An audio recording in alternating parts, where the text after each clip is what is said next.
welcome to Pod Junction Podcast, where podcasters learn how to grow their business. I'm Sada Fainin, and with me is the Matt Edmondson. Never quite sure how to respond to that. The Matt, as in the one and only. Mm-hmm. Yeah. And we're very grateful there is one. Yes. And only one. The world cannot handle two. Yes. So it's good to be here. It is. It is good to be here. Are you warm yet? I am. Okay, because it's a bit chilly outside, and you were shivering, bless you. Yeah. When I came into the studio, right, because we were scheduled to record today, weren't we? And I'm like, I walked in here just to turn everything on, and you'd turn these blue lights on. Yeah, I did. But you'd managed to set one of them to like this disco mode. Yes, I don't know what I was doing, but Matt will fix it. So I came into the disco studio this morning. Yes, Jen and I were in here recording something. Oh. So we needed some extra. So we needed lights, but I couldn't get them right. So is there a video of you and Jen disco dancing? No. Is that why you were in here with the lights on? No. Okay. Anyway, so today we've got Matthew Holman, who is the host of Subscription Prescription. I love how you had to close your eyes. To visualize it in my head. Yeah, watch the video. If you're listening to the audio, just go watch the video where Sadaf closes her eyes to be able to say subscription prescription. That's right. Yeah. Love that. I didn't want to butcher it.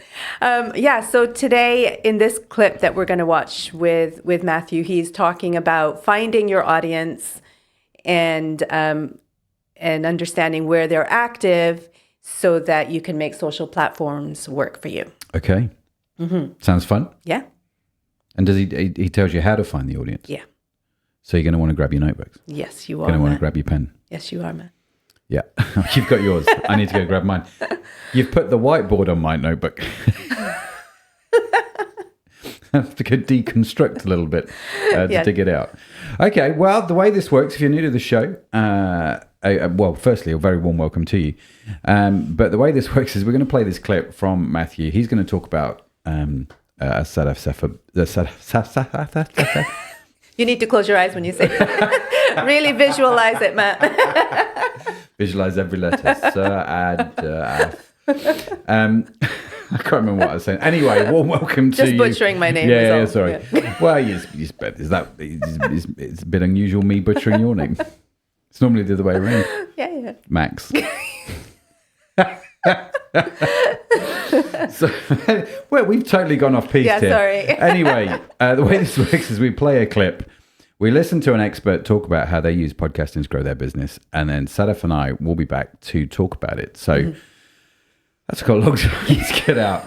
But if you're regular to the show, welcome back. It's great to have you back. And without further ado, let's play the clip, and then we'll be back with our eyes open to chat about this clip. And you asked about social too. So we're on LinkedIn and Twitter. Why Twitter? There's a really strong direct-to-consumer audience on Twitter. So I think it's really important to find like where your audience is. So for context, our Twitter audience has grown a lot in the last year, but say like a year ago, I had about 10,000 followers on LinkedIn and 1,000 followers on Twitter, but we got 2 to 3 times the inbound off of Twitter than we did off of LinkedIn. So it's a 10th the size, but was outperforming from an inbound standpoint for leads. So now it's doubled, like we're over 2,000 followers on Twitter now, and still doing really, really well. So it's just, again, really important to understand where people live and where there's maybe, whether that's Reddit, Facebook, different groups, TikTok. TikTok's difficult, I think, for business, but trying to find where your audience is and where they're active, not just where they are, but active there. How do you do that? How do you find where they're active? I mean, if it's an industry you work in, hopefully you're already aware of that, right? Like, I think it's difficult if you're a new salesperson and you're trying to like break into, say, like automotive sales, and then you're trying to figure out where people that, run auto shops, what social media platform they are, if they're on one, right? I think it's a lot easier when you're in the space. So like I've been in D2C for a long time. So I've known about, it's called D2C Twitter. Like it's a thing, like even everybody on there calls it that, refers to it as that. And it's somewhat insulated in the sense of like, it can be hard to break in, but once you do, it can be really, really successful. So I think there's research on that. Obviously, like it feels kind of cheesy just to mention like very obvious stuff, but like interviewing people, trying to get a handle on where people are living, where they're consuming content, where they're spending their time. So you have to interview people, interview your prospects and your ideal customers to figure that out. And experiment a little bit too, I think is always a good idea. Yeah. So for something like, say, Instagram, would you experiment and put some content on there just to see what happens, or do you not go there because you don't think your target audience is there? Do you know what I mean? I would say it's more like you. So when I say experimenting, it's not like one post. It's like it would need to be several months of focusing on it. So because you can't just put a post on Instagram or TikTok or even on Facebook. I mean, Facebook isn't as viral as it used to be, but you can't just post a couple times and then see if, based on analytics, because it'll literally be, we got 3 likes on this post and 2 likes on this post because you're really, really small. So it has to be like trying to develop like a really clear content strategy for that platform. And then go with that for a while to see how it works. Because what ends up happening, say Instagram is a great example. There are reels, there are static posts, there are stories.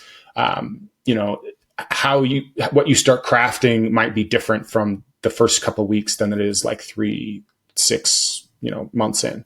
So you have to have a strategy. You have to be able to like experiment with that strategy. When I say you want to experiment with stuff to try to see if it makes it work. Otherwise you're just not going to see any effects. It's like, again, like I like working out examples. It's like, I want to go see if like going on walks are going to help me lose weight. So I go walk for 10 minutes a day. Like that might make you feel better, but that's not really going to have a strong effect on your body, as opposed to like walking for 30 minutes or an hour, or walking uphill, or walking with a weighted vest, right? There's all these different things you could do with walking to see if that's going to have an effect on you or not. Yeah. So what do you think is a good time frame then to test, say, on something like Instagram? I'd say 3 months. 3 months you should be able to see some kind of progress, get some kind of feedback. There are also other ways to like jumpstart that a little bit. Like you can boost posts. You can put a little bit of paid spend behind them. That's like especially effective on like TikTok to try to test. The idea is you're trying to test to see, can I create content here that's going to resonate with some people? And then the next step from that is, are these people like my audience, and do they want to buy from me? So for example, like I've done a lot of TikTok stuff, but it's gotten me 0 inbound. It's gotten me 0 like people asking questions. Like that's a good gauge, right? Like Twitter, we were on for a while, but Twitter, occasionally we would get spikes from people being like responding and having opinions. And then we started getting people tagging us with questions that they wanted answered related to subscriptions. And so that's when you're like, okay, this is really working. But like if you're posting on Instagram, you could get to 10,000 followers and still not get any inbound. So again, you have to, that's the hard part about social is what's actually going to get people's attention. And then are those people's attention the people that are going to buy from you? If that got you curious and you want to catch the full episode, be sure to subscribe to the show. We've got plenty more great conversations coming up.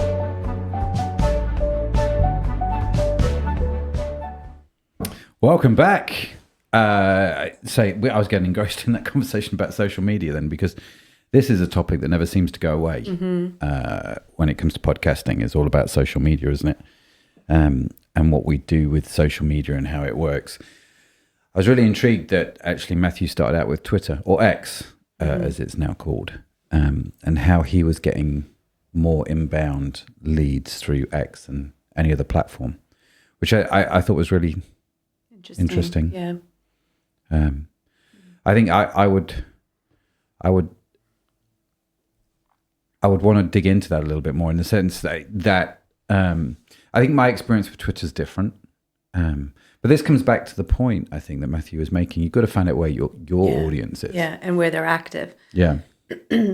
Because I don't know if I've ever, I'm just trying to think to be fair, I've just not been active on Twitter for, I don't know, 10 years, which is probably not really helping my cause. Whereas LinkedIn, I'm a lot more active on these days. And so that seems to be bringing in, I've had more inbound leads from LinkedIn, certainly, than Twitter. But maybe my audience is more active on LinkedIn, or maybe it's a combination. Actually, maybe it's the fact that I'm more active on LinkedIn, and my target audience is more active on LinkedIn, if that makes sense. Whereas maybe I have got a target audience on Twitter. I've just not found them yet because I'm not really active on that platform. I find that for me, choosing a platform is usually I think we made the decision not to try and do everything on everything. I think if you want to do everything on every platform, you've really got to have some great people making that. You've got to get an agency involved, or you need to hire somebody, or you need to use something like Upwork, because that's a lot of content to put out. And I think you've got to choose your main platforms well. But again, it comes down to what Matthew was saying. That platform you choose is based entirely on where your audience is active. And also, I think where you can be active, I think it's a bit more of a Venn diagram. We talk about go where your customers are, which makes a lot of sense. But go where your customers are, and on a platform that you can feel like you can participate in. And it's not like Twitter's, I don't have a moral objection to Twitter at all. I was reading, going on a little side trail here, but I was reading how Twitter's engagement as a platform has gone up quite a lot since Trump and Musk kind of joined forces. And certainly since Musk got involved in the presidential debate, it seems like more people are active on that platform. Now, I don't have an issue with that platform per se. I know a lot of people are leaving it because of Musk's involvement with Trump, and I'm definitely not getting political on this show. So we should maybe start a political podcast. But I just, as a platform for me, I've never really got my head around it because I can't keep up with everything.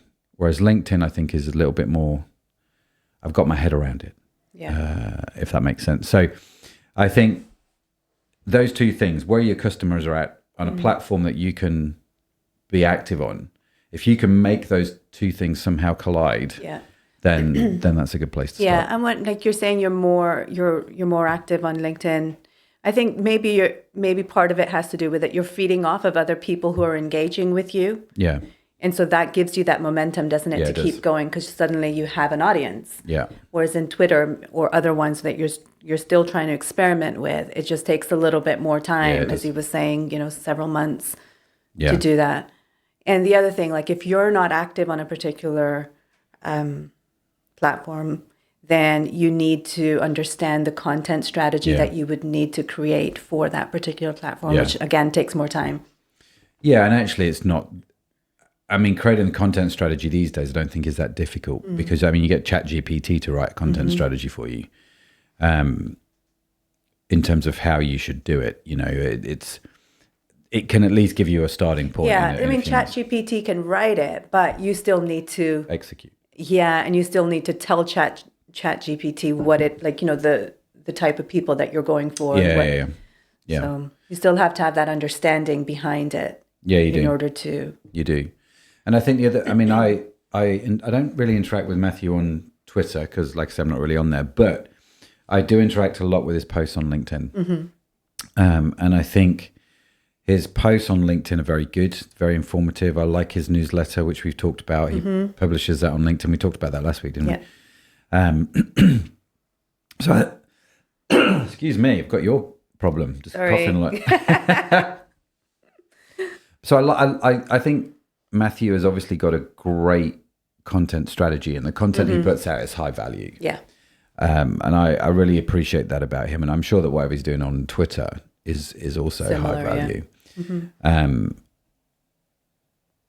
But yeah, his stuff on LinkedIn's excellent. I've not seen his stuff on Instagram. I have to be honest, I should probably go check that. But in my head, again, Instagram is, I've had a sort of a love-hate relationship. I love to hate Instagram. I tend to use it now just to sort of keep up with friends and family and to see what they're doing every now and again. And I'm always forgetting to post on Instagram. And like Matthew, I'd say I've had more inbound links from LinkedIn than I have from Instagram.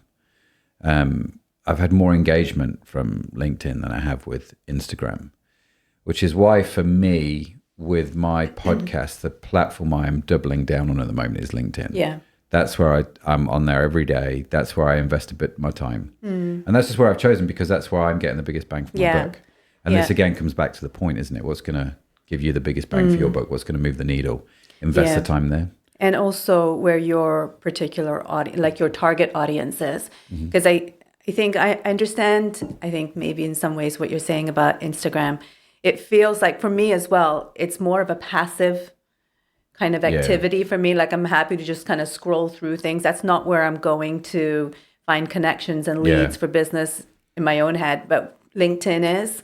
So I think you have a different approach. Yeah, you do. You do. And I think, again, it's different for different podcasts, isn't it? So LinkedIn works really well for the push podcast because that's, the leadership podcast and we talk to business leaders and they're all on there and it's easy to share the content and write comments and get involved. And people do that really well on LinkedIn, I think. Instagram, I think more of our e-com audience will be on Instagram rather than the push audience. I'm sure the push guys are on Instagram, but if they're like me, they're not using Instagram for business. They're just using it to find out, what their niece is doing or whatever. And so, it's quite passive. And I think, which is why I think actually his idea about Twitter is good because I think a lot of business people do use Twitter and they engage in conversation on Twitter. So maybe I need to investigate. I was having this conversation with Brett Curry. Has he been in Pod Junction, Brett? He has not yet. Brett, what are you playing at? So I was having this conversation with Brett Curry a few months ago, and he was like, he said to me, I just need to get better at doing Twitter. And so he made a concerted effort to do Twitter. And he's another podcaster, runs an agency, a really big agency actually in the States, really clever when it comes to YouTube ads and things like that. So I need to catch up with him and see how that's gone. I'm kind of curious to see how that's worked for him. But I think it's one of those where one of the great things that you can do, I think, with podcasts, and something that I've been toying around my head on this, I'm in a WhatsApp group with Matthew, and there's a bunch of us in there. And what happens is, if I write an article or a post, if I post something on LinkedIn, I will post the link to that in that WhatsApp group. The guys in the WhatsApp group then go and they'll like it. They'll usually make some helpful comment on there. And what that does is that helps LinkedIn see that actually you're getting some engagement around your posts. And it's worked really well for my engagement on LinkedIn. It's increased, it's doubled, especially the podcast posts that we do. In fact, it's more than doubled. It's almost quadrupled. And so it's also been really good for me to be accountable because I'm in this group. I have to post something. Do you know what I mean? And so it's helped me create a more consistent LinkedIn posting strategy as well. So there's two benefits to being in this WhatsApp group. And this is where I think as podcasters, you can really take advantage. I would go and create a WhatsApp group with your podcast guests. So when they come on your show, and you have a good conversation with them. I should have done this last night. I was recording a podcast with Chris, and this would have been, but I'll message him later and say, Chris, if they're active on LinkedIn or they want to try and get more active on LinkedIn, say, listen, at the end of it, I've got this WhatsApp group. I would love for you to sort of become, it's an easy thing to say yes to, I think. Would love for you to become part of it. These are the rules. This is how it works. This is how it plays out. My only advice is don't let it grow too big because it becomes unmanageable and you'll spend all time just on LinkedIn, which is not bad, I suppose, if you get in the business from it. But you could do the same thing with Twitter. You could do the same thing with Instagram, whatever your platform of choice is. If your guests are coming on the show and they're active on that platform, and for me with Push, LinkedIn is an obvious one. Even with EP, with the e-commerce podcast that I host, a lot of the guys are active on LinkedIn. And so I think one of the things I'm going to start doing with our guests is I'm going to start saying to them, I've got a WhatsApp group and start a WhatsApp group just with past sort of podcast guests, if that makes sense. Because I'm in a few of them now. I'm in the one with Matthew Holman, which I don't run. John Roman runs that, who has been on the podcast. And I've consequently set up a secondary group with people from my network, which... is again, I'm learning a lot on this. It's going well. Some of the guys are engaging more than others. and that's okay. But the rules of the group are really, really simple. Before you post a link, you just catch up and you like, and if you can, comment on everybody's posts, and it builds that engagement. You're in the group. Did you find engagement has gone up on your LinkedIn post? Yeah. And I think it's what I like about it is that it's meaningful. Yeah. It's not just a like. They actually comment, and then it creates Value add. Yeah, and it's like this discussion that you can start with it. And I think what's great about it for LinkedIn, the advantage is that LinkedIn kind of promotes, auto promotes the content, doesn't it? So that your reach grows organically. So I think that's a real benefit to do it on LinkedIn as opposed to another platform. Yeah, I mean, you can do it on other platforms. You can do it on X, you can do it on Instagram. I think the idea of the group, though, is just really interesting if you're starting out and if you're struggling to get any kind of traction, because we've all done it. We've all started doing posts on LinkedIn or Reels, and you kind of go, I may as well, just throw it into a black hole. There's just crickets out there. Or you set up, the TikTok's really clever in the sense, I don't know if it still does this, but it definitely had this strategy where if you set up a TikTok account, you'd put 1 or 2 videos on there and you'd get thousands of views. And you'd be like, man, I'm killing this TikTok thing. Yeah. But then your views sort of drop off a little bit. And what TikTok did was, it's like, what's a new account? Let's give you a load of views to get you drawn in and sort of give you enough to get you connected to the system, which I thought was a clever strategy. And so creating the TikTok views is quite tricky. But again, whatever the platform is, whatever it is you're using, if you're starting out and engagement is low, just go and connect with people via WhatsApp and get 25, 30 people into a group who are active. Yeah. More than that, I think it becomes not managed. I just think you need to give it more time than you need to. Yeah, because you could spend all day on LinkedIn. Yeah, you could. Yeah. Yeah, you totally could. But I think it's a great thing to do with previous guests. Yeah. And you're right. And I think you get to know them more as well. Like, it's great podcasting because you get to network and you have these great conversations, but it's nice to continue those conversations outside of the studio. Yeah, it is. And I think you can create, one of the things I've noticed actually with LinkedIn is people will be posting, say, 2 or 3 times a day. And again, pick your platform of choice, right? Whether it's LinkedIn, Twitter, whatever. I should really need to start saying X. I'm still going to call it Twitter. It's a much better name. No idea what. Anyway, I think you can post different types of posts, right? So this is something that I've noticed in the sense that, let's say I invite all the push guests into a WhatsApp group. Well, I know all of those guys. We've talked about leadership. Yeah. So what I'm going to do in that group is I'm going to post something on LinkedIn that talks specifically about leadership, and I will post that into that group, right? I probably wouldn't post into that group the links from the e-commerce podcast. Yeah. Because they're more likely just to like it, but not really interact with it because it's not their field, right? And so if you're like me, you've got these multiple different podcasts, you just have different types of posts. So I will post leadership content, I'll post e-commerce content, I will post acquisition content, build, grow, and scale. They're the sort of the 3 pillars that we talk about on exit. And so they're the sort of the pillars that we talk about. And I then strategically post those into different WhatsApp groups to get engagement from different people. So you could do something like that as well. You can take it, as far as you like. But yeah, hopefully that helps, because I think it is the biggest problem that people have is like, how do I get engagement when I'm starting out? And I think those kind of groups, just connecting with a bunch of people that you already know, because everyone's got the same problem. Everyone's posting on LinkedIn, and I would do the same. I've got 12,000 connections on LinkedIn. I mean, it's not an insignificant following. No. And when I would post stuff, you'd get 2 or 3 likes if you were lucky, 1 or 2 comments. And you're like, wow, someone's commented. Yeah. Whereas my last post, I think I had 45 comments. And a whole bunch of likes. Some of the comments came from people in the group, but because they're commenting, LinkedIn's pushing it out to more people. And so there's people commenting, I have no idea who they are, right? And connecting with them, and my network's growing. So I used to look at people that get 45 comments and go, how in the world have you done that? What is going on? What did you do?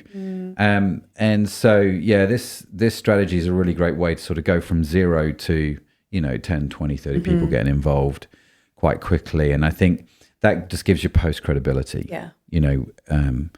And so you and your network are going to have at least 20 people, I would have thought, who are on LinkedIn posting stuff, wanting their stuff to get more engagement. Just reach out to them and say, this is what I'm thinking. Yeah. Do you want to get involved? Some people say no. Some people say, my experience is probably about 2/3 of the people you ask are in. About a third, just they're not interested. Yeah. The main issue people have had, interestingly, so I asked Darren from Fellowship Agency, who's been on the e-commerce podcast. So Darren will be a good person to get in the group. And he's like, love to be in the group. And I said, Darren, listen, mate, I forgot to tell you this is a WhatsApp group. Yeah. And he's like, oh. Don't use WhatsApp. Yeah, I don't. He says, I try not to get involved in those kind of things because it just sucks the life out of me. And you kind of go, well, fair play. And so some people might have an issue with the fact it's a WhatsApp group. I could have set it up as a LinkedIn group, I suppose. Don't really know anything about them. But WhatsApp just works really well, Yeah. I think, as a platform for that kind of thing. So we're like, well, fair play. Darren, if you ever change your mind, come on in, you know. Yeah. And shout out to Darren at Fellowship Agency. If you are looking for a WooCommerce website, go give him a ring because he's a legend of a guy. So I'll give him a quick plug. Nice. Anything else we want to throw in on this? No, from my notes, we've covered everything. What's your platform of choice? So I like Instagram for just passive, wasting time, and but I enjoy LinkedIn, and I really enjoy Twitter. Okay. Yeah. Are you posting stuff on Twitter about the podcast? No, I'm not posting anything. I'm just reading everyone else's stuff and enjoying that. So are you going to use it? Sorry? Are you going to? I'm not sure. I feel like, so we have tried Twitter in the past, and it was very much like, check out this episode, and here's the link. And you don't get anything from it. And I think you need to do something different on Twitter to get I think you need to add value. Right? So, and I don't know what that is at the moment. I don't know. I kind of think I would take quotes from like Matthew or even just from the conversation, just take some quotes and just post those on Twitter. Because then you're not saying, watch the episode. It's just like, whatever the quote is, and attribute that to the guest. Yeah. And just in the cap, just, what do you think? This is a great quote. I thought this, this is what I've learned, kind of a thing. Yeah. Whereas I think Twitter can't be, hey, here's my stuff. Come and watch it. Yeah, it just doesn't resonate with anyone. It doesn't work like that on LinkedIn either. No. It doesn't work like that on Instagram. I think you take your high value clips. Like the thing that I've noticed work well with LinkedIn is you take a clip, a high value clip. So it's usually going to be about a minute and a half long.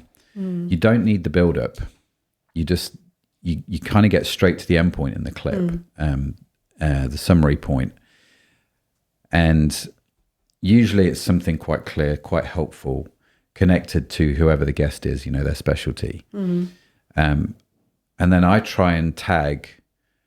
I will obviously connect them, right? So the guest in the post, and then if there's another way to connect somebody else that I know into that post, so I've connected 3 people. I'll write this is what the podcast was about. This is what we talked about, emphasizing more a little bit around the clip. So these are things that you spend a little bit of time on thinking about, and you post them out there, and then you get really good engagement. If I just post a picture, my podcast cover picture saying, we talk about e-commerce, come watch our podcast. Doesn't fly, does it? I mean, you can, every 20th post maybe, but if that's all you do, you're never going to get engagement. So you've got to learn to create some value, I think. Yeah. And it would be the same on Twitter. It would be the same it's on all of the platforms. I think it's more and more about what I can do value-wise. What value can I give you, which will really help boost your ratings. Yeah. Engagement, not ratings. Yeah. Well, I'm talking like an old TV show. Yes, but ratings are up. I think Instagram is more entertainment. Yeah, it is. And LinkedIn is more educational. Yeah. I think Twitter for me is a mix of both. It all depends who you follow, right? And who you're listening to and stuff. But yeah. Yeah. Very good. Very good. What's next week? More of Matthew Holman. And do you know what we're talking about with Matthew? I sure do. Which is? Actually, kind of what we're touching on right now. So I was holding back because I didn't want to move that close to you. Didn't want to take away from the next one, but really about understanding, like where you, like your point of view. So when you are on a platform and just being very opinionated about what you think is, you know, which is what you think is the right perspective, and kind of putting a stake in the ground for that. And then I think it helped. Well, I'm not going to say anymore because I'm going to take away from the next episode. So next week. there's enough intrigue there. So do come join us next week. Make sure you like and subscribe and all that good stuff to stay connected with what's going on, because we've got more great conversations coming up. And guess what? We don't want you to miss any of them. So thank you for joining myself and Sadaf this week. It's been fun. I've enjoyed this. It's good to think about social, because I think it is always changing. It's a question always on people's mind. And I think it's probably one of those things we should talk about every 10 episodes. Yeah. You know, that kind of thing where you just got to get your head around it, reevaluate is what's working, what's not working. So hopefully you got some value out of this. I sure did. So I enjoyed that. Thank you for joining us. We'll see you next week, unless there's anything else from you. Yep. Awesome. Bye for now. And that brings us to the end of today's episode at Pod Junction. If you've enjoyed the insights from this episode and want to hear the full conversation with today's special guest, don't forget to visit podjunction.com, where you'll find more information about how you can join Pod Junction cohort. Whether you listened while on the go or in a quiet moment, thank you for letting us be a part of your day. Remember, every episode is a chance to gain insights and to transform your business with podcasting. So keep on tuning in, keep on learning, and until next time, happy podcasting.